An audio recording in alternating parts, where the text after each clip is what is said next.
بہت سارے لوگوں کے یہاں ایک شکایت پائی جاتی ہے کہ رات میں گھر سے آوازیں آ رہی ہیں اور برتن ہلنے کی یا کسی بھی قسم کی آوازیں آ رہی ہیں، تو اس سلسلے میں کیا عمل کرنا چاہیے؟ کبھی کبھی دماغ بھی تو بچتا ہے. ہاں مطلب مینٹل ایک اپروچ ہوتی ہے کہ کوئی چیز ہل رہی وہ ہے. دماغ کسی کمزوری کی وجہ سے، کسی احساس کی وجہ سے دماغ کی آوازیں ہوتی ہیں جو محسوس ہوتی ہیں. لیکن کہیں ایسا ہو اذان دے لیا کریں، اذان سے بلائیں دور ہو جاتی ہیں. اگر وہاں کوئی اثرات بھی ہیں تو وہ بھی دور ہو جائیں گے. آیت الکرسی پڑھ کے سوئیں، اللہ کو یاد کر کے سوئیں. تصویریں نہ ہوں، تصویروں کی وجہ سے بھی ہوتا ہے. اور بعض جگہ گزرگاہیں ہوتی ہیں، آسیب یا یہ جنات کے اثرات بھی ہوتے ہیں.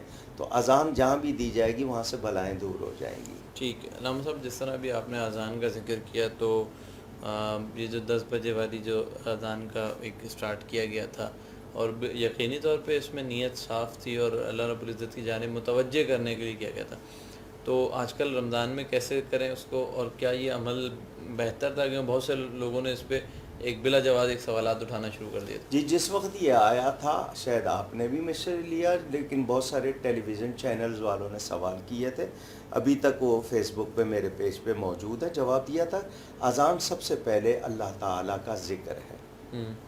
ایمان کا اظہار ہے. ٹھیک ہے. دوسری بات یہ کہ یہ موجود ہے یہ روایت کہ اذان جہاں دی جائے، جب جہاں تک آواز جاتی ہے شیطان بھاگتا ہے. تو وبائیں، مثلاً زلزلہ آیا، سونامی آ گیا، طوفان آ گیا، وبا آئی، خونریزی، تو اذانیں دی جاتی ہیں. ٹھیک ہے. بلاؤں کو دور کرنے کے لیے ذکر الہی کیا جاتا ہے، ایمان کا اعلان کیا جاتا ہے. تو بہت اچھی بات تھی. پتہ نہیں شاید رمضان کی وجہ سے روک دی ہیں. تو اب یہ کہ آدھی رات میں دے لیا کریں، اپنے گھروں میں دیں. کوئی وقت مقرر کرنا نہ نہیں بھی رکھا ہے تو ہر گھر میں اذان میں تو کہتا ہوں روز دیا کریں، کیونکہ اس سے آپ کے گھر میں برکت ہی ہوتی ہے، کوئی فائدہ ہی ہوتا ہے، نقصان نہیں ہوتا. تو ٹھیک اذان دینا بلا کو، وبا کو دور کرنے کے لیے یہ غلط بات نہیں ہے. ٹھیک ٹھیک ٹھیک.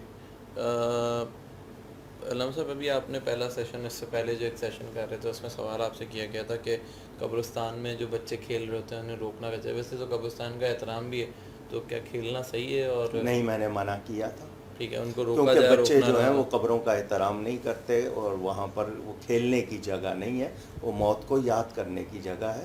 تو میں یہی کہوں گا کہ بالکل نہیں کھیلنا چاہیے. تو چار انہیں دیواری کے باہر ہو تو بھی بچوں کو سکھایا جائے کہ قبریں ہیں، گیند اندر چلی جائے گی، وہ بھاگیں گے اس کو لینے کے لیے.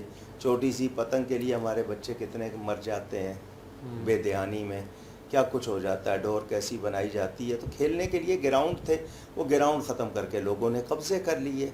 تو نتیجہ یہ کہ گورنمنٹ نے وہ بنائے نہیں ہیں. بچے گلیوں میں اور اسی طرح پھر جگہ ڈھونڈتے ہیں، لیکن قبرستان میں بالکل نہیں کھیلنا چاہیے.